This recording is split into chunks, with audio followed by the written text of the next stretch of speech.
Effet d'amorçage, effet d'ancrage, traduction idéale. Madame, monsieur, bonjour et bienvenue à ma chaîne YouTube. C'est quoi l'effet d'amorçage? L'effet d'amorçage est un terme qui relève de la psychologie cognitive. C'est un terme qui a été développé par David Meyer et Roger Schwanvelt dans les années 1970 pour désigner ce phénomène cognitif c'est un phénomène cognitif au cours duquel l'exposition à une formulation influence inconsciemment notre réflexion face à d'autres formulations. L'effet d'amorçage qu'ils ont encore appelé priming effect bloque donc le raisonnement, bloque donc la réflexion et ne vous permet plus d'élargir le champ de réflexion, c'est-à-dire en quelque sorte, c'est un effet qui tue l'interprétation. C'est ce qu'il faut retenir de l'effet d'amorçage. L'effet d'ancrage, quant à lui, ce qu'on appelle, ce que Amos Tversky et Daniel Kahneman ont appelé anchoring effect, quant à lui, c'est le fait de se fier à une formulation qu'on prend désormais comme référence. C'est-à-dire que lorsqu'on regarde, lorsqu'on s'appuie sur une formulation qui a été faite par exemple, l'intelligence artificielle, même si cette formulation est biaisée, elle nous sert de point d'ancrage, de point de référence, au point où on n'a plus la possibilité d'envisager d'autres formulations. Quoi qu'il en soit, effet d'amorçage, effet d'ancrage sont tous des biais cognitifs qui agissent de manière négative sur la psychologie du traducteur. C'est la raison pour laquelle, au cours de cette vidéo, nous essayons d'étudier les sources de ces effets, les sources, c'est-à-dire les causes de ces deux effets. Il faut comprendre que ce soit les effets d'amorçage ou bien les effets d'ancrage, tous ces biais cognitifs sont en partie liés à la correspondance formelle que John Conison Cafford a développée dans son Linguistic Theory of Translation. Pourquoi? Parce que Cafford a lu les travaux de Bloomfield.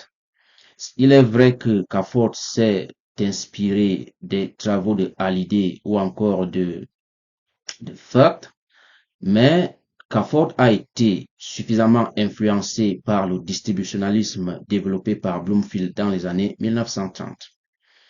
Et le problème est que Cafford s'est donc appuyé sur ce que Bloomfield appelle la distribution pour proposer sa correspondance formelle.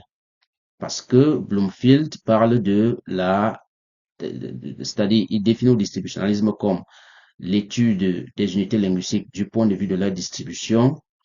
Et le problème avec la théorie de Bloomfield est que Bloomfield préconise l'autonomie de la syntaxe et fait abstraction du sens. Donc, la langue devient un outil mécanique qu'on peut étudier uniquement sur le plan formel.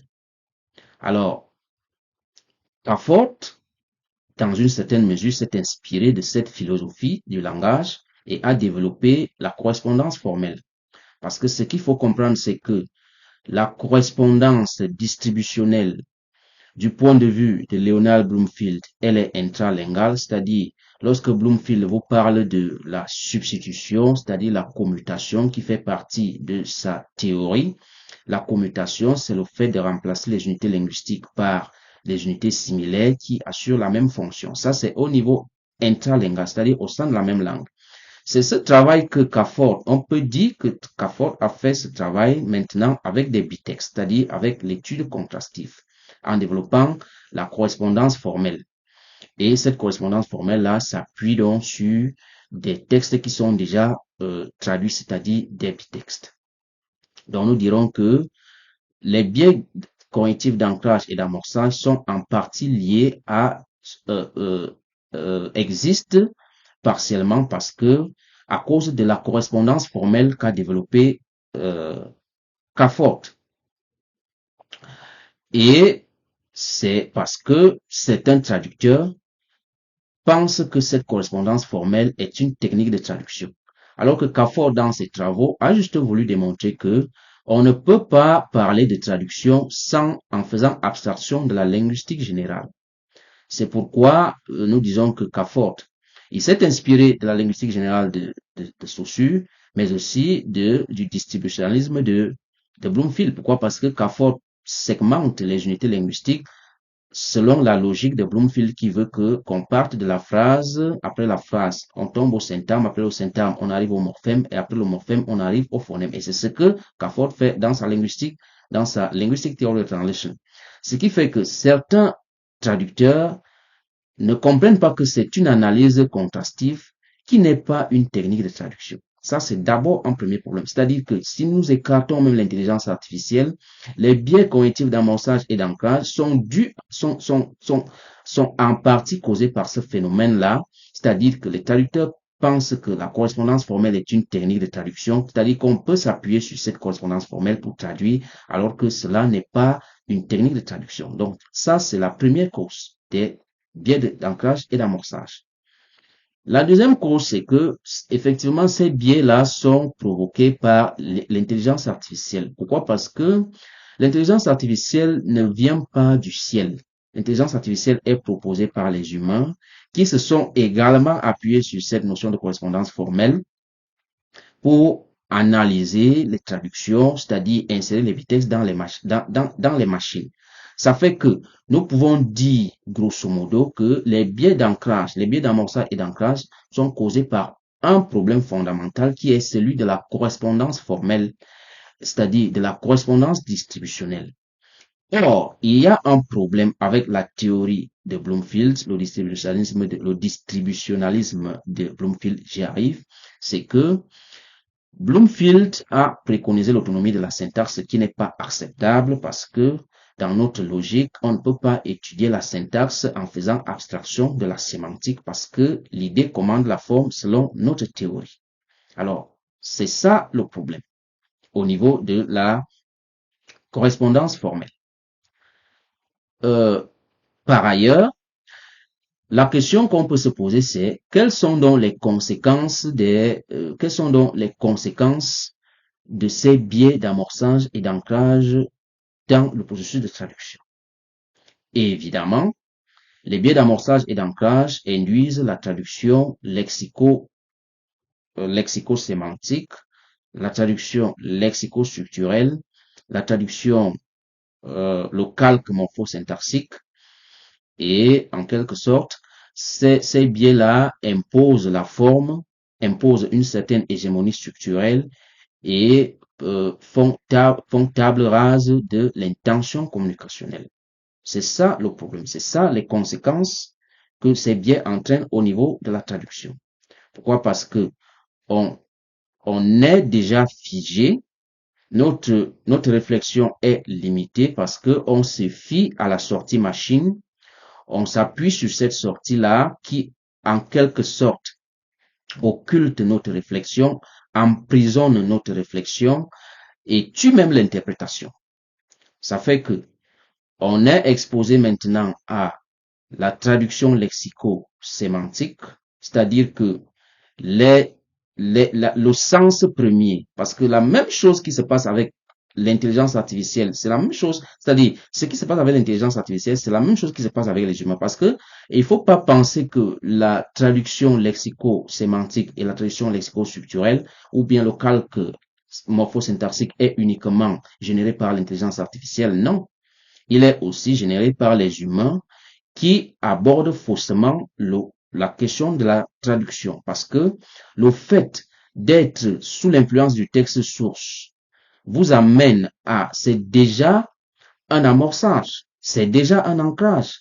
Le fait le fait que la traduction parte d'un texte de départ pour un texte d'arrivée est déjà un amorçage et un ancrage. Pourquoi? Parce que le texte de départ a une structuration qui agit sur le mental du traducteur. Ça fait que même en marge de l'intelligence artificielle, le traducteur qui n'est pas suffisamment équipé en termes de ressources linguistiques, a tendance à se figer à la structure de la langue de départ. Et c'est cette structure-là qu'il va suivre. Alors, comme nous l'avons dit, la conséquence, c'est que ces biais d'amorçage et d'ancrage entraînent des traductions lexico-sémantiques et des traductions lexico-structurelles et figent en quelque sorte le raisonnement, c'est-à-dire il bloque ces biais-là bloquent le raisonnement et l'interprétation. Si nous prenons cet exemple, j'ai eu la chance de travailler dernièrement sur un projet de CareSource. CareSource qui est, en tout cas, vous pouvez taper sur Google pour savoir ce que CareSource, ce que cet organisme fait exactement. Alors, c'était un document par rapport à l'assurance maladie où il y avait cette phrase: After review, CareSource has determined that we cannot approve this service. After review, CareSource has determined that we cannot approve this service. Alors, c'était un projet de révision c'est-à-dire la traduction, c'était d'abord un projet de Machine Translation Post-Editing qui a été traduit, c'est-à-dire la Machine Translation Post-Editing a été traduit par un premier traducteur, révisé par un premier traducteur, et on m'a confié la deuxième révision de ce projet. Alors, cette phrase, after review, CareSource has determined that we cannot approve this service. Alors, le traducteur avait révisé la sortie machine et nous avait produit cette traduction. Après examen, CareSource a déterminé que nous ne pouvons pas approuver ce service. Je reprends. Après examen, CareSource a déterminé que nous ne pouvons pas approuver ce service.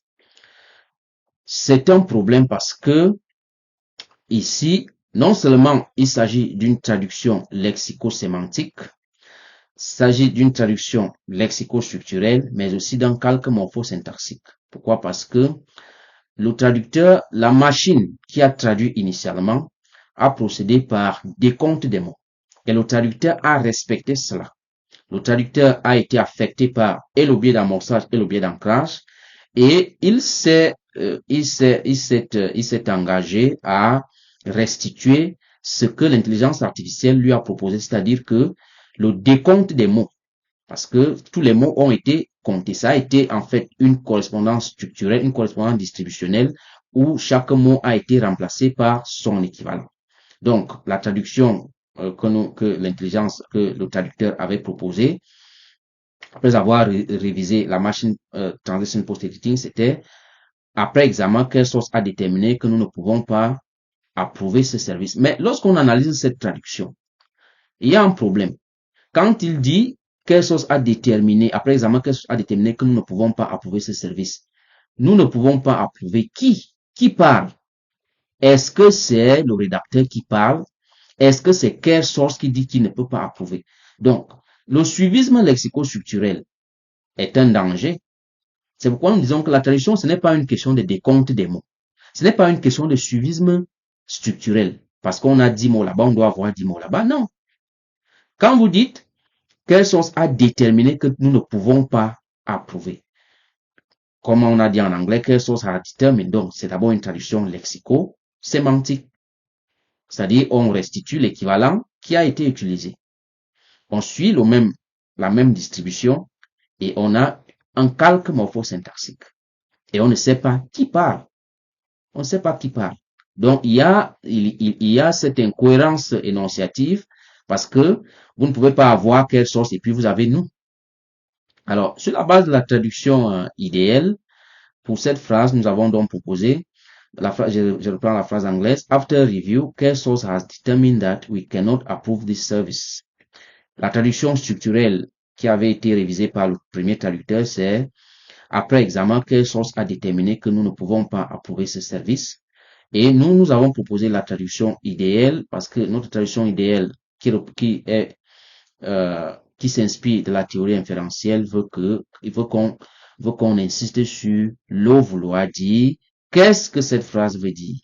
Qu'est-ce qu'on veut dire dans cette phrase anglaise? Alors, l'idée derrière cette phrase, c'est-à-dire, il faut procéder par inférence et nous avons proposé comme traduction idéale À l'issue de cet examen, quelle source a décidé de ne pas approuver ce service? À l'issue de cet examen, quelle source a décidé de ne pas approuver ce service? Nous trouvons que cette traduction est mieux par rapport à quelle source a déterminé que nous ne pouvons pas. Parce que quand vous dites quelle source a déterminé que nous ne pouvons, il s'agit de qui quand vous parlez de nous? Donc, en un mot, la traduction, les biais d'amorçage et d'ancrage ne sont pas forcément causés par l'intelligence artificielle. C'est d'abord en partie causé par la correspondance formelle de Cafford qui est héritée de la correspondance distributionnelle qui relève du distributionnalisme de Leonard Bloomfield. Mais ce qu'il faut comprendre, c'est que la traduction est une question d'idée. On ne peut pas faire abstraction du sens lorsqu'on analyse les textes. Voilà pourquoi il faut toujours retenir que l'idée commande la forme selon le principe de notre morpho-syntaxe raisonnée. L'idée commande la forme et c'est cette idée-là qu'on doit mettre en avant en fonction de la structure de la langue d'arrivée, c'est-à-dire que il faut privilégier l'autonomie structurelle de la langue d'arrivée parce que il n'existe pas d'hégémonie structurelle en traduction. Voilà ce que nous pouvons retenir des biais d'amorçage et des biais d'ancrage. Si vous avez des observations, n'hésitez pas à les mentionner en commentaire. Je suis Thomas Dakantarik-Maroc, enseignant traducteur et auteur de l'ouvrage De la sémantique à la traduction. Ouvrage disponible sur le site internet des éditions Jedang et Amazon. Pour plus d'informations, veuillez cliquer sur la description au-dessus, en bas de cette vidéo. Merci.